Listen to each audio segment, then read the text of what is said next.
Pancarkan dari Melati 9 Sumbawa Besar, inilah Rasesa FM. Assalamualaikum warahmatullahi wabarakatuh. Halo, selamat malam Rasesa. Senang sekali di malam hari ini kembali kami hadir ke ruang dengar Anda, dan untuk edisi kali ini 27 Agustus 2020 kita bersama dengan dokter kesayangan kita, Dr. Haji Minan Nur Rahman MPPM. Rasesa malam ini sangat spesial karena malam ini kita ada di Bincang Gemilang. Bincang Gemilang. Iya, ini merupakan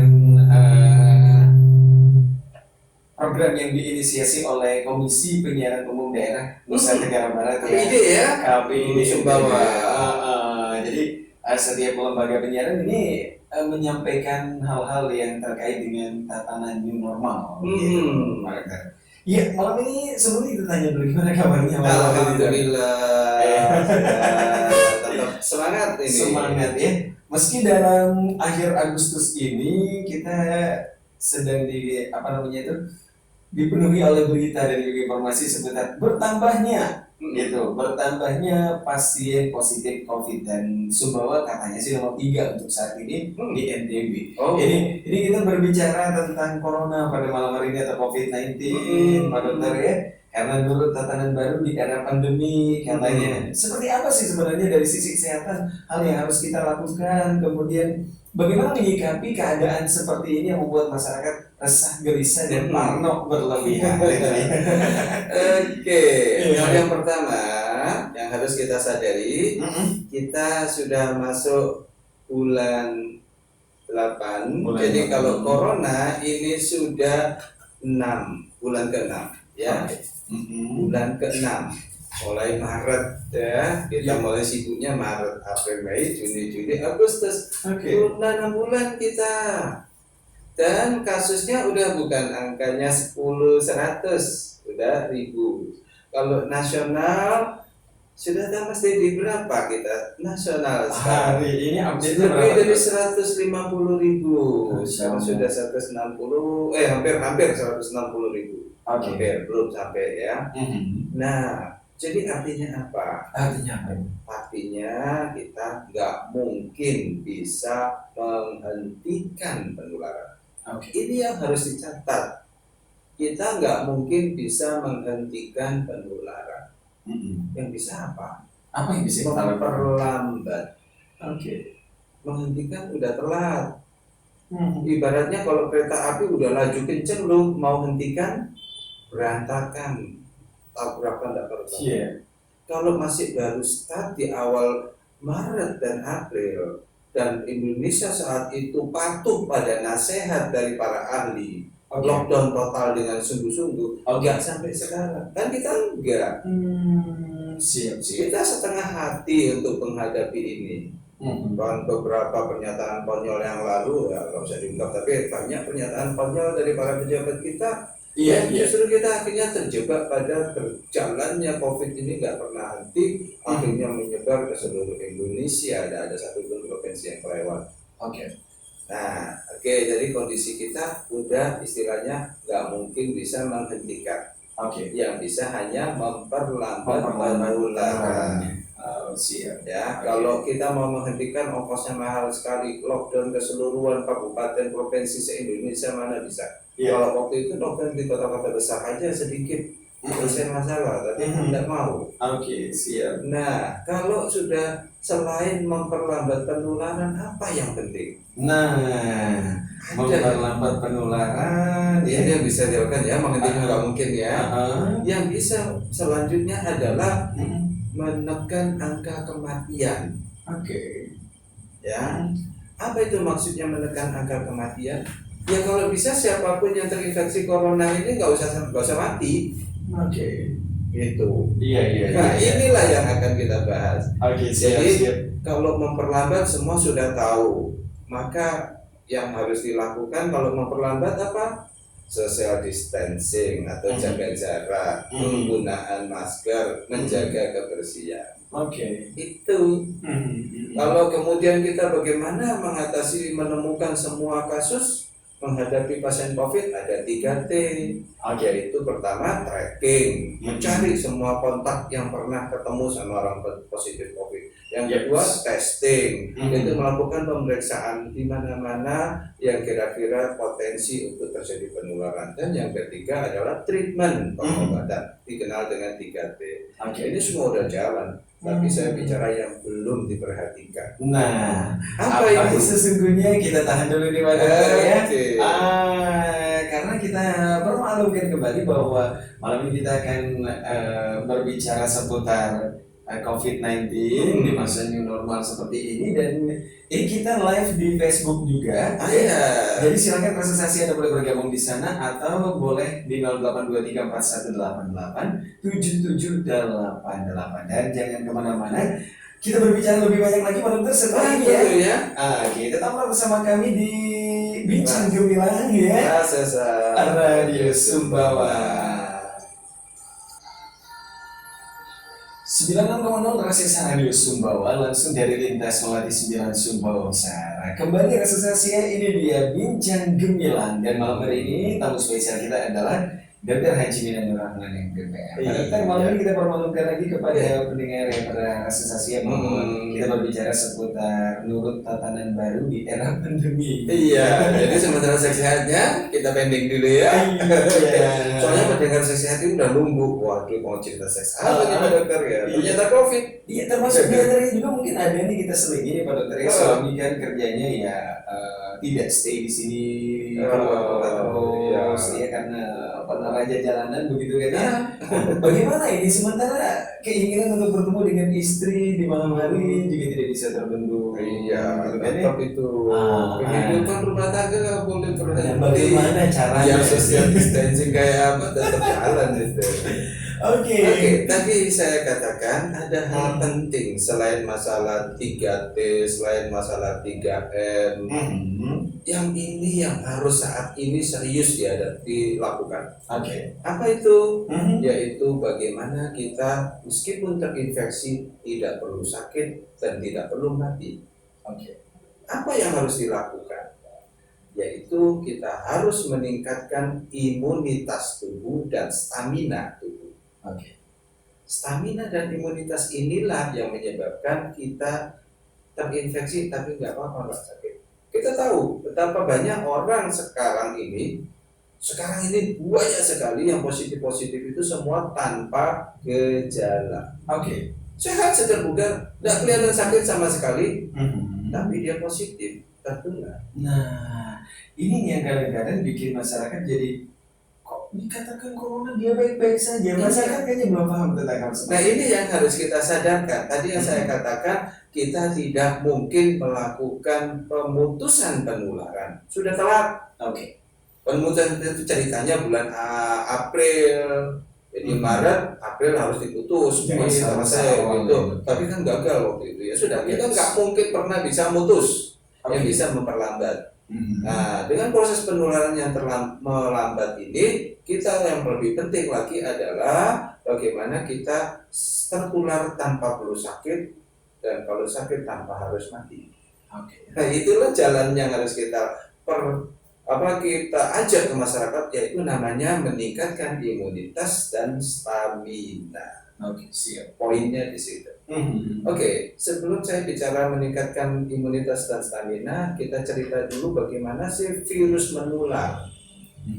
Kita selama ini kan seakan-akan takut berjabat tangan, takut menyentuh badan. Sesungguhnya yang paling utama penularan corona adalah droplet.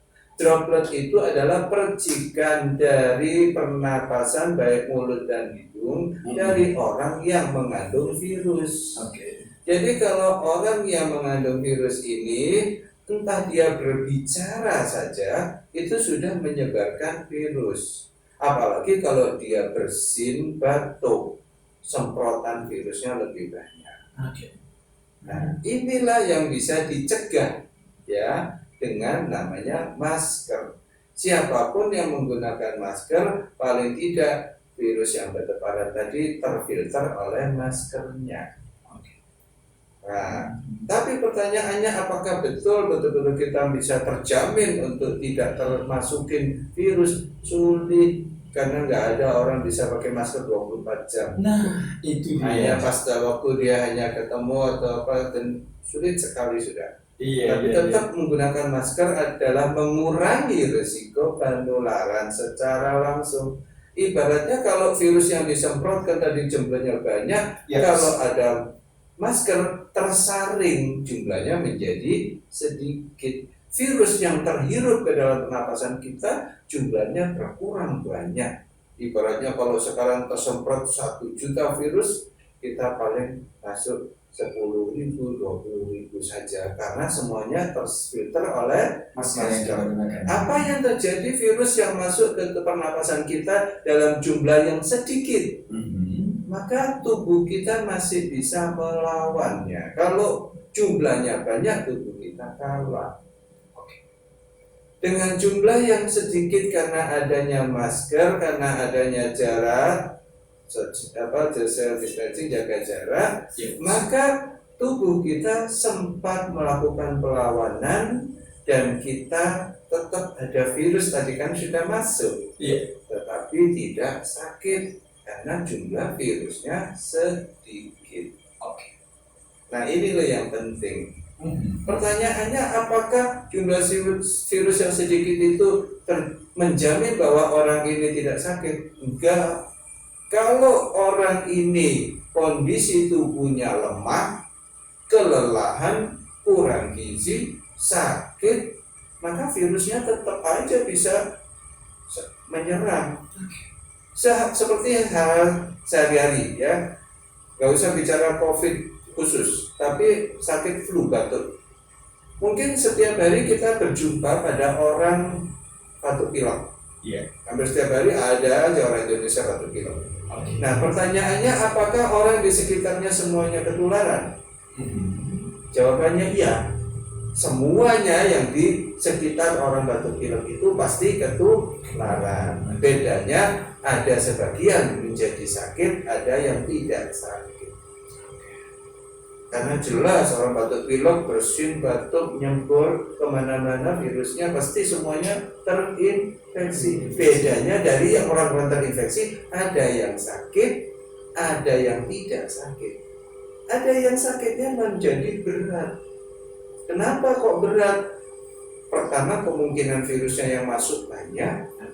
Yang kedua, virusnya mungkin sedikit tapi dia mempunyai kondisi yang lemah tubuhnya.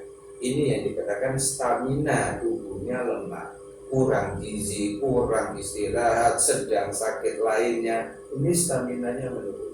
Yang kedua, imunitasnya rendah, alias daya tubuh untuk menangkal virus dengan namanya imunitas, yaitu ada antigen, antibodi yang bermain di dalam tubuh itu, ada sel-sel darah putih, semua itu kondisinya sedang lemah. Apa yang mempengaruhi imunitas? Salah satunya memang dari stamina tadi, tapi juga ada kondisi makanan yang kurang bergizi. Bisa juga karena orang ini kurang olahraga, dan juga ada faktor stres. Jadi stamina, kelelahan, kurang gizi, kurang olahraga, stres, ini membuat penularan yang meskipun virusnya masuk sedikit, orangnya jadi sakit. Beda orang yang segar bugar, gizinya baik, tidurnya cukup, tidak stres, virus masuk, aku nggak pernah sakit, flu aja setahun sekali aja belum tentu. Maka virus corona, ya sama, lu kan virus corona itu virus flu juga. Jadi sekarang kita bisa lihat betapa banyak orang positif COVID tapi tidak sakit. Nah inilah yang harus penting diajarkan ke masyarakat. Anda bisa kok, Anda selama ini gampang sakit flu enggak? Enggak lah, pernah jarang. Padahal temenmu ada nggak yang sakit? Kok ada, keluarga saya ada. Iya.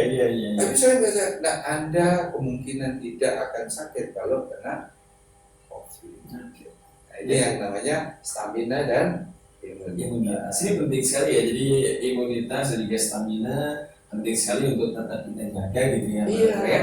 Oke. Lalu bagaimana caranya untuk bisa tetap mempertahankan stamina kita bagus, kemudian imunitas kita juga bagus. Tadi adalah yang pertama tuh ada olahraganya, betul, ya, bergizi, kemudian istirahat cukup, hindari stres, dan kalau sakit cepat diobati. Oke, siap. Sebenarnya yang menjadi dasar kenapa begitu banyak orang yang takut dengan orang-orang yang katanya sih kayaknya membawa corona gitu ya, adalah orang-orang baru yang baru datang dari luar kota. Ya, misalnya ini ya tetangga keluarga baru datang, ini udah ini orang baru seperti itu. Untuk menyikapi hal seperti ini kayak gimana sih, Dok? Apa yang harus kita lakukan? Udah nggak perlu lagi itu, ya. Jadi prinsipnya saat ini kita nggak perlu mengurung diri di rumah lagi. Nggak. Kenapa? Tadi yang saya katakan, nggak mungkin kita bisa memutus penularan. Yang bisa adalah kita mengurangi risiko tertular. Seandainya kita tertular pun tidak sakit. Jadi apa untungnya orang tertular dan tidak sakit? Untung karena dia tidak akan lagi sakit kalau tertular berikutnya. Kenapa? Pada saat kita tertular corona, tubuh kita menciptakan namanya antibodi. Antibodi ini sama dengan tentara yang sudah kenal dengan virus tadi. Sebelumnya tentara-tentara kita belum kenal virus ini seperti apa. Begitu sudah masuk, tentara-tentara dalam tubuh kita langsung mengenali, ini dia. Begitu nanti sudah terbentuk antibodi yang dalam tubuhnya itu, kalau ada virus corona masuk, baru masuk langsung tangkap pites mati sudah. Begitu. Jadi untung sekali orang yang terinfeksi tapi tidak sakit ini. Jadi kalau gitu biarin saya terinfeksi, jangan. Kalau bisa kita tetap menghindari, karena apa? Anda tidak bisa mengurangi. Kalau ibaratnya Anda sembrono ya, biarin saya infeksi. Akhirnya apa yang terjadi? Virusnya yang masuk jumlahnya banyak. Tadi prinsipnya kan bagaimana virus yang masuk ke kita, kalau seandainya ada, kita tidak tahu, banyak sekali OTG namanya kan, banyak sekali orang positif tapi tidak menunjukkan gejala, ngomong aja keluar virusnya. Nah ini kalau kita tidak terbiasa menggunakan masker, apa yang terjadi? Maka virus yang masuk ke dalam tubuh kita jumlahnya cukup banyak dan Anda resiko akan jatuh sakit. Jadi penggunaan masker, jarak itu penting sekali, tidak berkerumun itu penting sekali. Tapi semua itu tidak memutus penularan, tetapi hanya mengurangi penularan. Siap. Melihat fenomena yang terjadi di akhir atau pertengahan sampai dengan akhir Agustus ini, setelah sempat merebak dari Maret sampai dengan Juni, kemudian Juli ada masa new normal gitu, sedikit diperlonggar, berbagai hajatan pun diperbolehkan meski masih dalam aturan protokol COVID-19, ya kan? Tiba-tiba membludak nih, membludak kasus yang ada di Kabupaten Sumbawa terutama ya. Ada jadi bukan karena salah new normal itu. Gimana itu? Kenapa? Karena orang-orang begitu dikatakan sekarang Anda boleh keluar rumah, mereka nggak menggunakan masker. Mereka tidak diajarin bahwa Anda nggak boleh menjenguk orang sakit. Ini yang nggak diajarkan. Yang hanya diajarkan jangan berkerumun, gitu kan? Gunakan masker, cuci tangan, itu terus. Tapi mana ada anjuran jangan menjenguk orang sakit. Nah, Anda tahu nggak, membeludaknya yang sekarang ini adalah semuanya yang nomor satu adalah orang-orang yang ada di keluarga rumah itu. Yang nomor dua adalah sahabat, kerabat, tetangga yang menjenguk dia. Yang ketiga adalah petugas kesehatan yang merawat orang sakit ini. Kalau ternyata orang sakit ini adalah corona, dia tidak tahu sebelumnya, dianggap sakit yang lain. Jadi bukan membeludaknya sekarang karena orang keluyuran naik sepeda motor, jalan-jalan bersepeda, nggak ada itu yang ketularan. Ketularannya karena dia menjenguk atau merawat atau tinggal bersama dengan orang yang positif corona. Siap. Nah ini ketemunya karena kerja tim dari trackingnya bagus. Jadi tracking bagus ini justru menghasilkan positifnya banyak. Pertanyaannya yang banyak tadi semua kondisinya gimana? Semuanya sehat. Nah, Jadi mereka ketemu bukan karena dia sakit diperiksa terus positif, bukan, karena mereka ini pernah kontak dalam berdasarkan wawancara dari yang sakit-sakit. Anda pernah siapa? Terus dikejar, dicari semua, dites semua. Nah, baru yang ketahuan. Oke, siap. Sekali lagi bahwa bahkan kita yang sehat ini pun tidak menutup kemungkinan virus itu sudah menempel di tubuh kita ya, dok ya. Tapi insya Allah dengan imunitas dan stamina yang bagus, maka kita bisa tidak perlu sakit dan tidak perlu sampai, kalau sakit pun sampai berujung ke kematian. Oke, Ini siap. yang lebih penting. Oke. Ini sangat menarik sekali. Nanti kita akan kembali dengan masalah orang yang sakit yang katanya udah sakit bertahun-tahun kok, tapi kok disebut corona gitu, ini masih membingungkan. Oke, nanti kita akan bicara bagaimana sih berbagai kasus corona dengan bentuk gejala-gejalanya. Ya, karena corona ini dulu pertama hanya dianggap pernapasan, saluran pernapasan. Ternyata virus corona ini bisa masuk ke jantung, ternyata virus corona ini bisa masuk ke otak, bisa masuk ke ginjal, ada seluruhnya. Jadi virus ini sudah bisa menyebabkan berbagai gejala. Nggak spesifik cuma paru-parunya aja.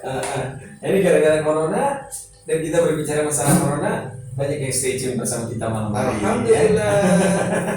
Kita akan kembali sesaat lagi. Rasa sasi ya. Anda boleh ajukan pertanyaan Anda di laman Facebook atau di nomor 082341887788. Kami kembali sesaat lagi di Bincang Gemilang bersama dokter kesayangan kita, Dr. Haji Minatul Rahman, MPPM, setelah yang berikut ini.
Kalau kenapa banyak dokter jadi korban? Karena memang kebiasaan dokter Indonesia itu adalah pekerja keras semua. Terbiasa meleang, jaga tengah malam berhari-hari, operasi beruntun, itu biasa. Tapi tidak sadar bahwa virus ini akan gampang melumpuhkan orang yang kelelahan. Gitu. Jadi begitu kita kelelahan, kurang tidur, waduh, virus ini ganas. Pokoknya kalau udah lelah aja gitu ya, dok ya? Iya. Kemudian juga ini, selain tadi masalah kelelahan, ada lagi ketakutan yang luar biasa menghadapi, kecemasan yang tak luar biasa menghadapi ini yang disebut ada badai sitokin itu. Nah, badai sitokin inilah yang akan membuat permasalahan sendiri di dalam tubuhnya. itu yang menyebabkan mati itu. Apa itu berarti sitokin? Reaksi autoimun di dalam tubuh. Itu tubuh ini menyerang tubuh kita sendiri. Jadi bukan virusnya yang membunuh, tapi tubuh kita sendiri over. Kita masuk. Oke, siap. 96,0 Presisi Radio Sumbawa langsung dari lintas sholat di 9 Sumbawa Besar. Kita mengingatkan dia negara corona ini dari Project Pop Presisi malam hari ini dan kembali dalam Bincang Gemilang bersama dokter kesayangan kita, Dokter Haji dan Rahmani. Pak Dokter, kita kembali lagi. Kalau tadi ada yang teriak-teriak, mungkin itu adalah salah satu bentuk kaget, kagetnya masyarakat dengan adanya corona, apalagi dengan tipikal orang yang gampang panik ya. Panik. Begitu ada tetangga yang katanya kena corona, dia udah panik aja. Iya. Ya tiba-tiba dianya yang duluan kena positif. Nah kayak gitu yang mesti diperhatikan. Padahal ada kasus meninggal kemudian disematkan positif COVID-19. Jadi meninggalnya karena corona. Tapi kemudian masyarakat atau tetangga atau teman-teman bahkan keluarga mengatakan beliau ini memang udah sakit loh. Kenapa kemudian disebut corona? Hal seperti ini mungkin bisa dijelaskan oleh Pak Dokter kenapa hal ini bisa terjadi, Dok? Oke, nah jadi sekali lagi corona adalah virus yang memang masuknya melalui saluran pernapasan. Oke. Tapi setelah masuk ke dalam saluran pernapasan, dia akan berkembang biak di dalam sel.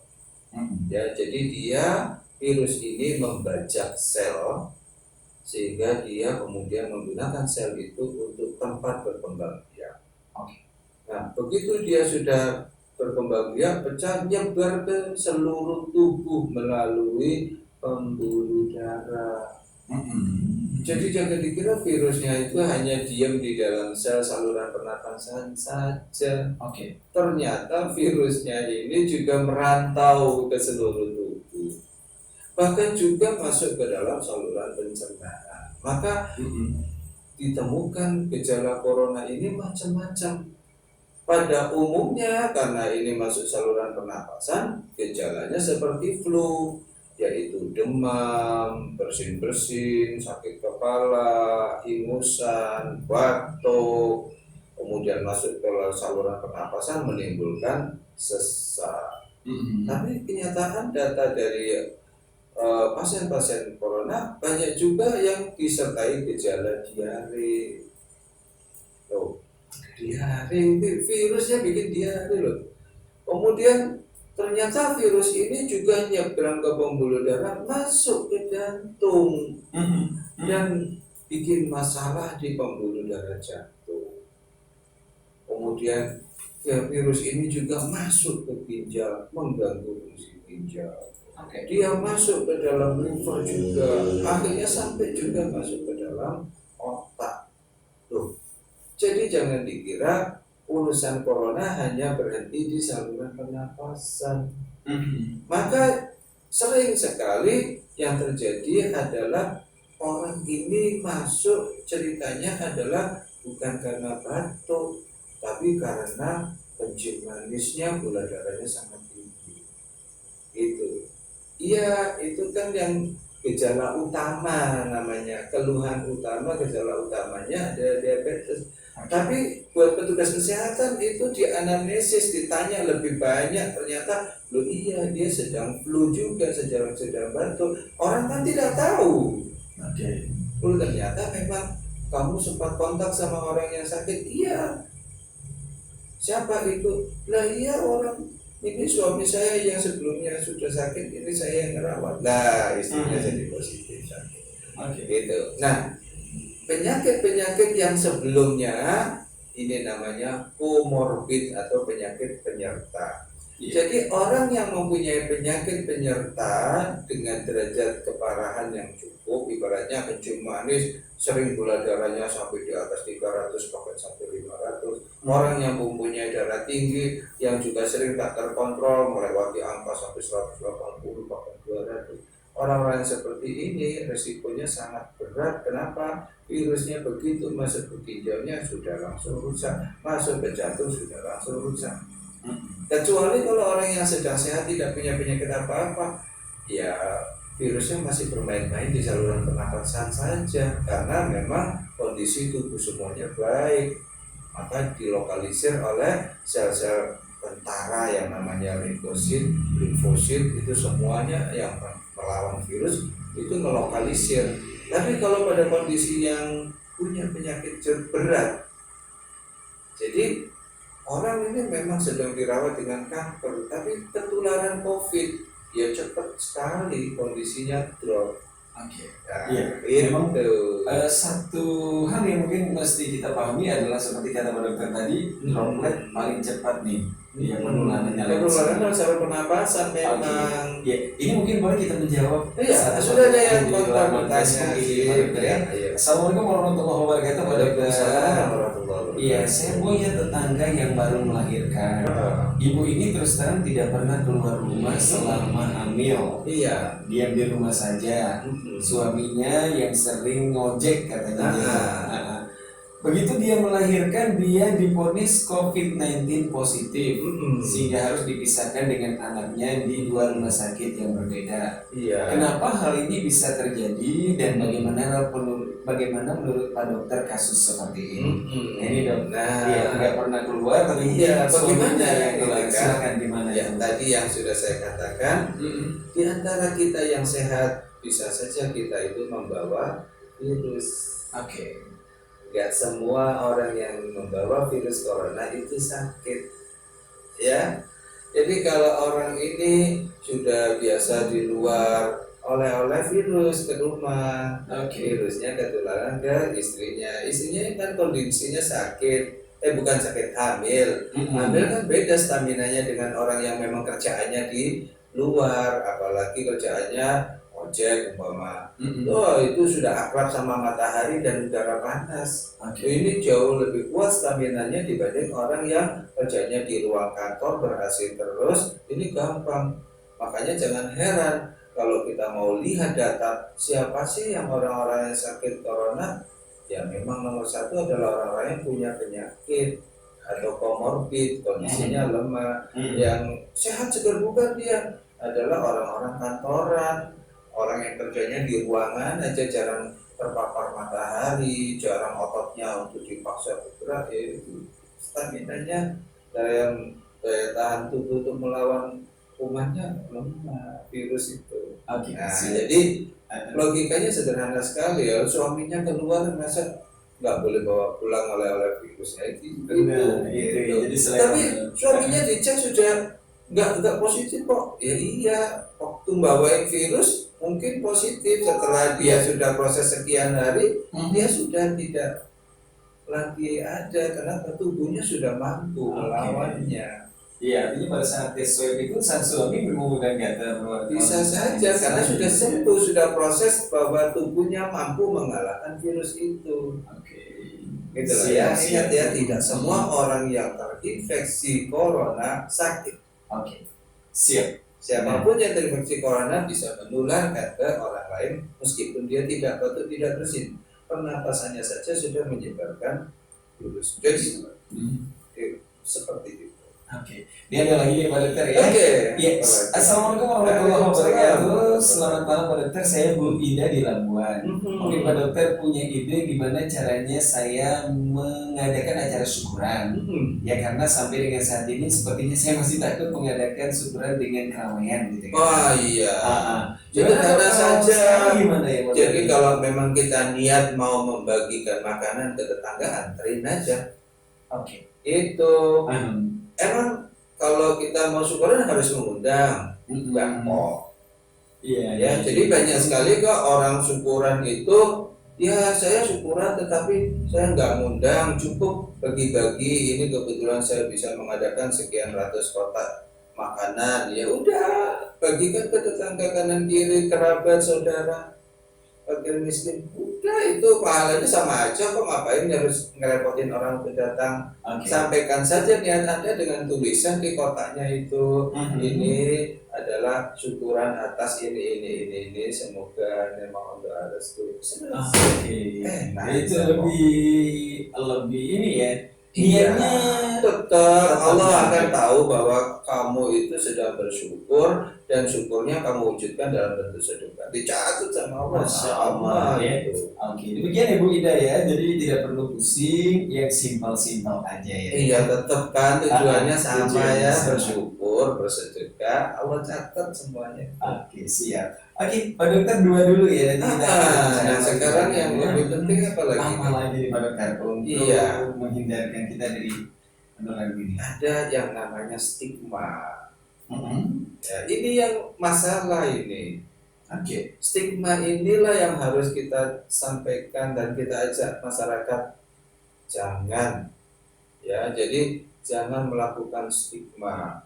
Ada loh orang ini padahal belum dilakukan pemeriksaan, ya belum, hanya cuman orang ini sempat didatangi petugas kesehatan sebagai tracking namanya kan, melacak orang-orang yang pernah kontak. Nah orang ini karena didatangi petugas kesehatan, tetangga langsung mengatakan, itu orang yang positif COVID, jangan dekati dengan, jangan boleh keluar. Loh, kok Anda langsung bisa membuat kesimpulan seperti itu? Iya, betul sekali. Iya, ini stigma seperti ini sepertinya bisa membuat, apalagi yang sudah dinyatakan positif, lebih ekstrem lagi. Waduh, sampai keluarganya semuanya udah dijauhin sama masyarakat. Nah, ini contoh kasus nyata ya Pak Dokter, yang mana terjadi. Mahasiswa yang baru pulang, memang karena waktu itu dipulangkan ya dari luar kota, ya kemudian didiamkan di rumah oleh kedua orang tuanya, jadi dia nggak kemana-mana gitu. Jadi tadi ini masyarakat kayaknya udah ini mulai lapor Pak RT lah, Pak RW lah, jangan sampai di sini, jangan sampai dia di sini gitu.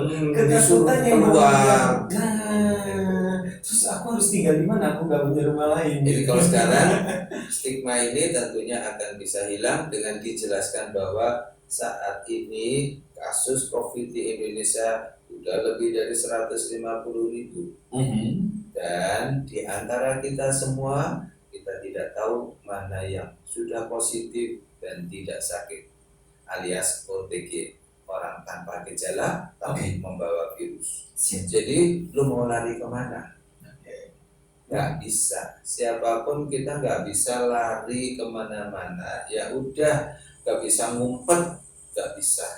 Yang bisa adalah kita tetap jalani aktivitas hanya dengan melindungi diri. Sederhana saja, lindungi diri, gunakan masker, jaga jarak dengan siapapun yang sedang berkomunikasi, dan jaga kebersihan diri.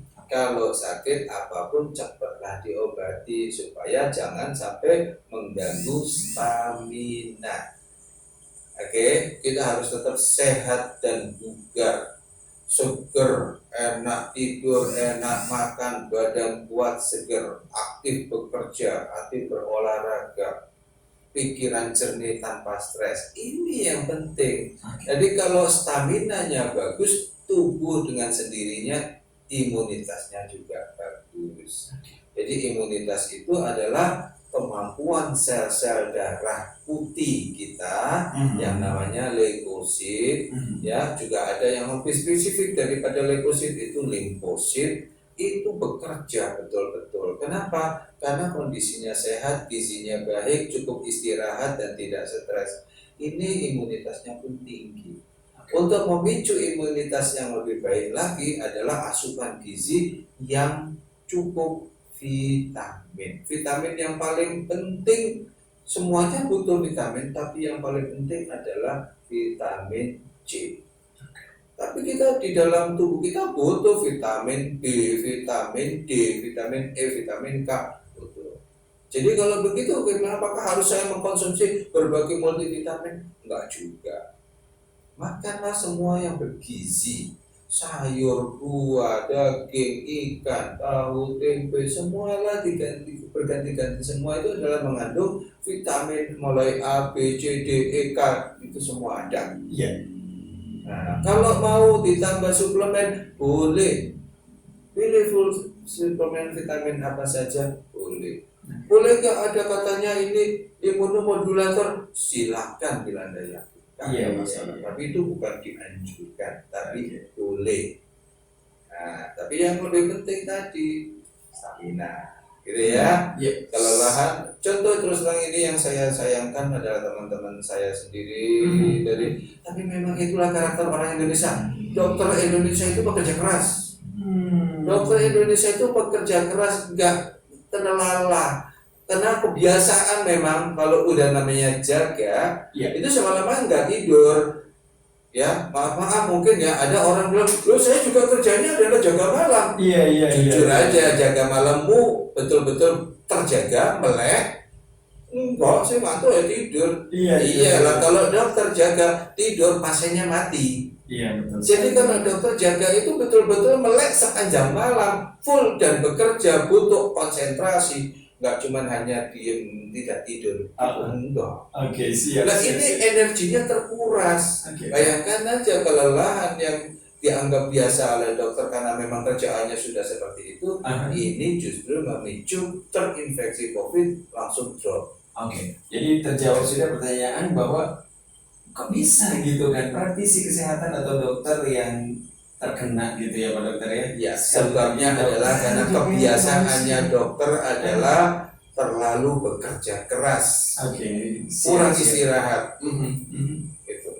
Jujur, bukan karena memang mereka ngapain hidup ngoyong. Lah kalau saya tidak kerja keras ini pasiennya mati.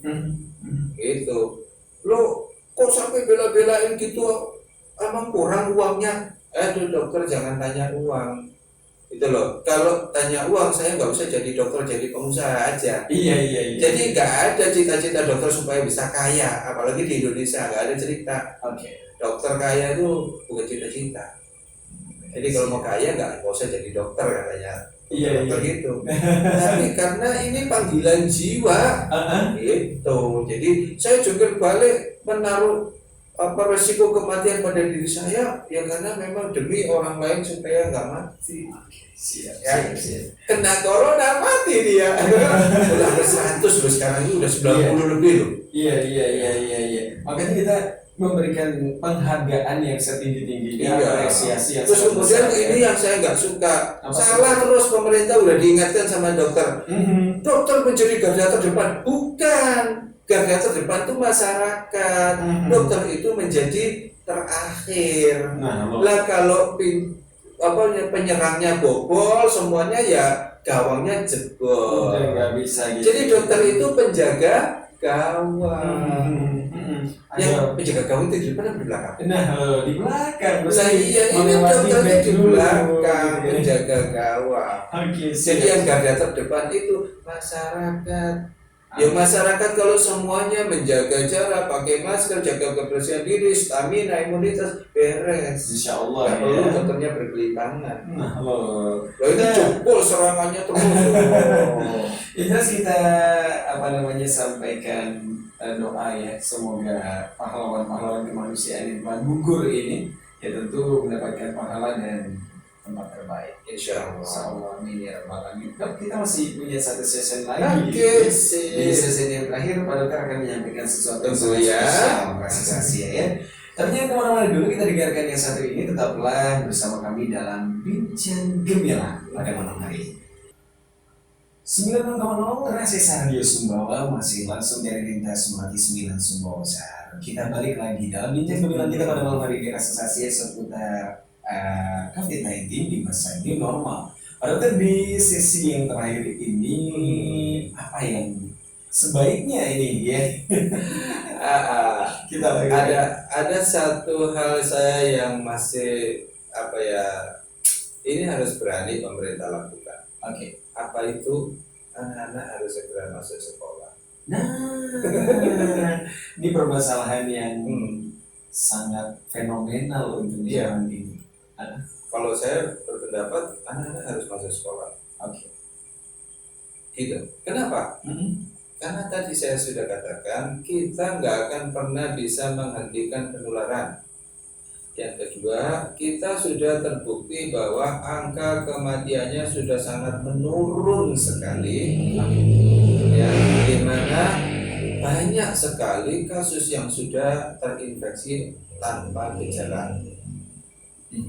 Dan yang ketiga, masyarakat tinggal ditingkatkan terus tentang kepatuhan penggunaan masker, jaga jarak, tidak berkerumun. Nah, kenapa masyarakat semua sudah dibolehkan bekerja, beraktivitas, mal dibuka, bioskop, masjid, semuanya sudah beraktivitas. Boleh, kenapa anak-anak nggak boleh? Nah, ini yang nggak masuk akal. Jadi harus segera. Tentunya tetap ada tatanan dan itu standarnya sudah dibuat kok. Sudah disiapkan sejak bulan Juni. Bagaimana kalau anak-anak nanti sekolah? Oke, kapasitas satu kelasnya dari kapasitas 30 sampai 35 menjadi cuma separuhnya atau 20 kurang. Ya boleh, anak-anak sih manusia, tapi yang penting anak-anak itu harus ketemu Bu Guru dan Pak Guru. Iya. Harus ketemu teman-temannya untuk bermain, harus berolahraga, harus melakukan percobaan, segala macam aktivitas sekolah. Siap. Itu ya, jadi anak-anak harus, karena belajarnya anak-anak itu tidak seperti orang dewasa. Kuliahan bisa saja, sejak zaman dahulu kita sudah kenal namanya sekolah apa namanya, yang jarak jauh itu dari ya. Bukan ya. Sekolah yang nggak ke kampus itu sekolah apa namanya? Ada kan sejak dulu. Iya. Apa itu istilahnya apa ya? Istilahnya dulu ya? Kan sudah ada itu ya. Jadi sekolahnya tidak perlu datang ke kampusnya, hanya online. Itu sudah lama itu. Ya, jadi itu hanya bisa pada orang dewasa. Kalau anak-anak nggak bisa. Anak-anak itu kalau mau kita menjelaskan tentang pelajaran ya harus ada visualnya, harus ada dialognya, dan guru harus melihat satu-satu yang mana belum paham, yang satu mana yang sudah paham. Nanti latihan soalnya dilihat dari kemampuan pemahaman murid ini. Sekarang diuji soal ini, oh ini udah bisa, naikkan level soal yang lebih tinggi. Begitu. Kemudian anak-anak mempraktekkan apa yang dipelajari tadi, dibuktikan dengan prakteknya. Oh iya benar. Lah bagaimana anak tidak boleh masuk sekolah? Alasan penularan, ya ayo dah dibuka jujur gitu. Berapa anak yang mati, seberapa sih daya tahan anak dibanding dengan orang dewasa? Betul. Gak usahlah didramatisir berlebihan, tetapi akan merusak masa depan generasi kita. Nah, ini saya tidak percaya itu data-data itu dibesar-besarkan, di blow up aja. Gitu loh. Ya, semua orang berisiko mati. Semua orang, tapi kita nggak akan bisa kemudian menolak itu, tapi tidak melakukan aktivitas. Ruginya lebih banyak. Jadi anak-anak harus sekolah, tapi tetap ada berbagai cara supaya anak-anak itu seandainya tertular tidak sakit. Kan sama tadi yang saya katakan, penularan nggak bisa dihentikan. Nggak bisa. Tapi yang bisa dilakukan adalah peningkatan imunitas dan stamina, sehingga kalau kita terinfeksi nggak perlu sakit. Dan ini angkanya harus dibesarkan sampai betul-betul pada angka kematiannya kurang dari 5%, bahkan bila perlu kurang dari 3%.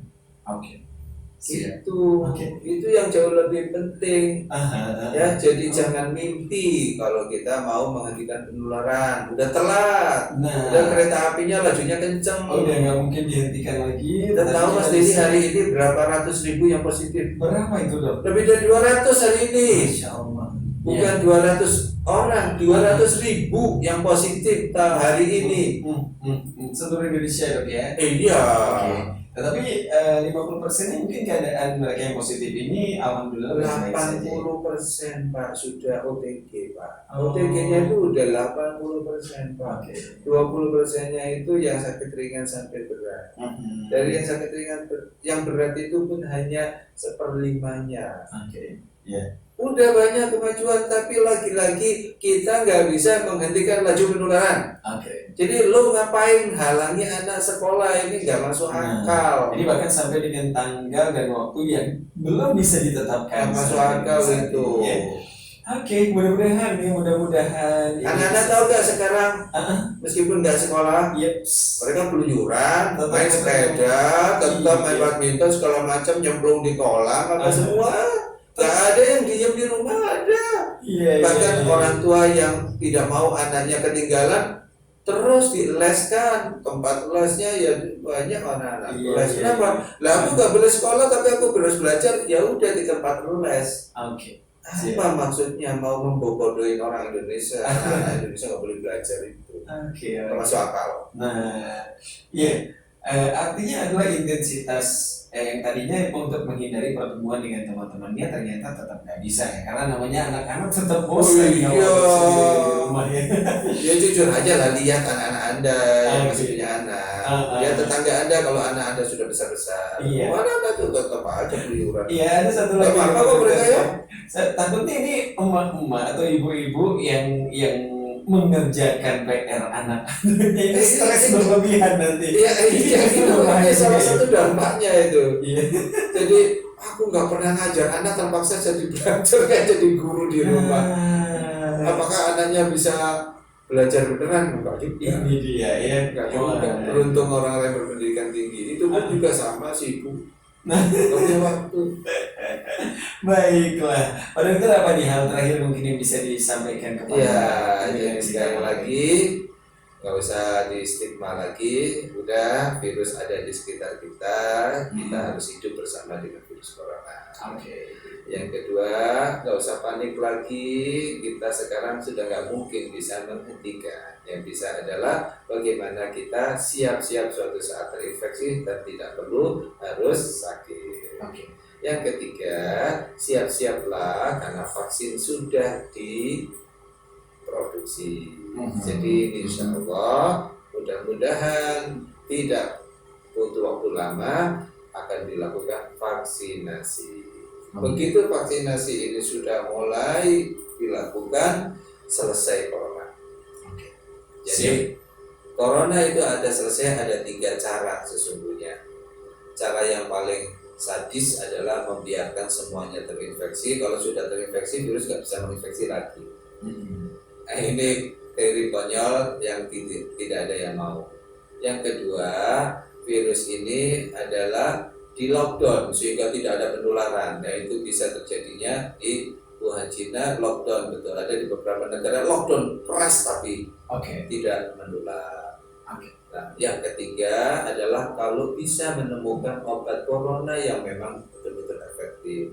Indonesia meskipun sudah melakukan itu dan memberikan itu, ya cukup memang terbukti efektivitasnya, tapi masih belum bisa menjamin penurunan angka kematian secara signifikan. Ya, obat. Dan yang ketiga, yang keempat adalah vaksin.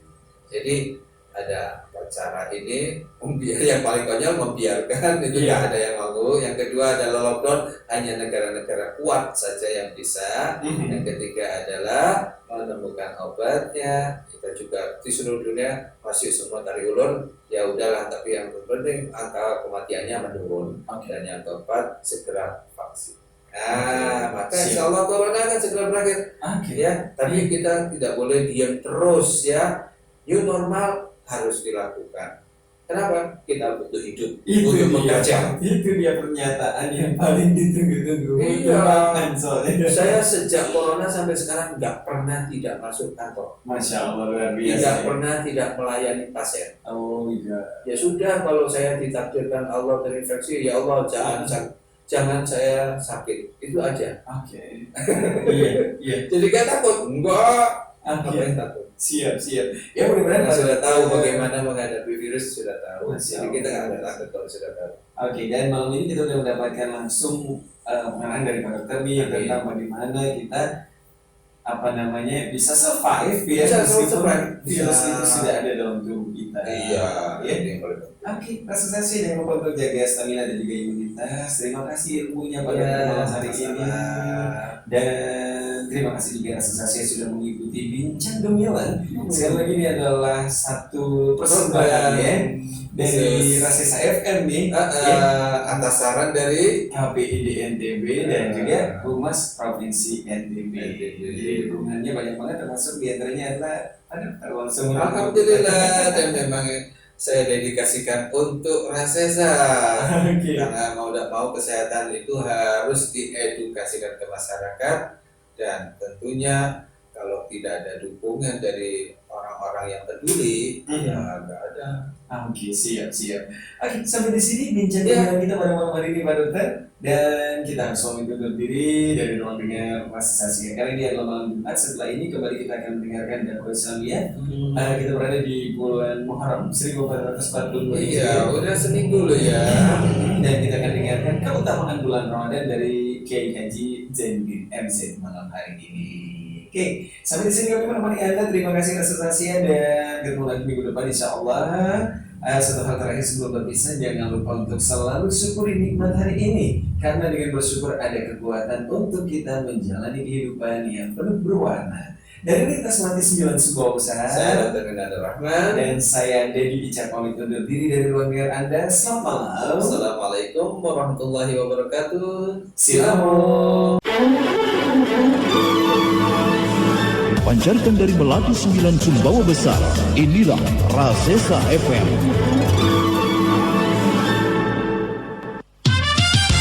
Anda masih bersama kami di Rasesa Radio Sumbawa.